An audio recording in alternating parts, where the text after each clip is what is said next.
Lovers, welcome back to the channel. Welcome back to another video. So guys, in today's video we're going to be learning how to fix an eyelet. If that sounds like something you're interested in, make sure to keep on watching and let's get started.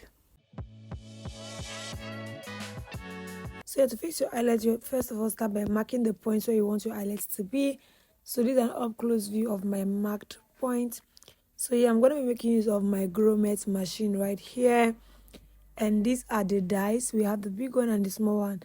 The big one goes to the bottom while the small one goes to the top and is just screwed at the top of the Corset machine. The next thing now will be your eyelet.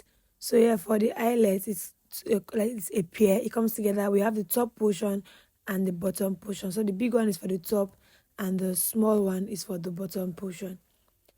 So yeah, to punch my holes, seeing that I don't have like a soldering iron, I make use of the Corset machine itself without putting the eyelet, and I just like press onto the points where I want to insert the eyelets.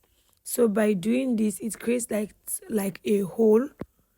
It does not bore through it, but at least it creates like a hole. That way it's easy for me to create the right size of opening I need. You can see that hole right there.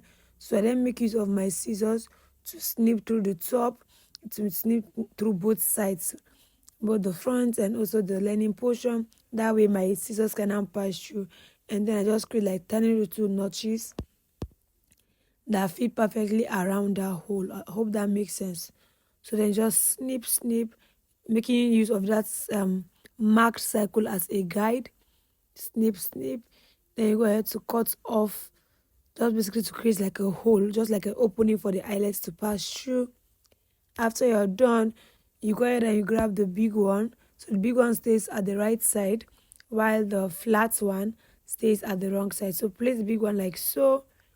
Yeah, and the next thing will be to place the flat one. So yeah, this is the flat one. You can see how it is. Place it like so. Then you go ahead and place it onto your Corset machine. And then you just press it down like so. And voila, your eyelet is set. So this is the back, and this is what it's looking like on the right side. So I'm basically going to just repeat it again. So match onto your fabric like so to create like a cycle like so, through which you're going to be cutting through. After you are done cutting through, you go ahead and you insert your eyelet the right side and also insert the wrong side. Take it to your Corset machine and you match it down. And that's basically it on how to insert an eyelet. I hope you enjoyed the video. If you do, not forget to like, subscribe, turn on post notifications so you don't miss out on future videos. Thank you and bye-bye.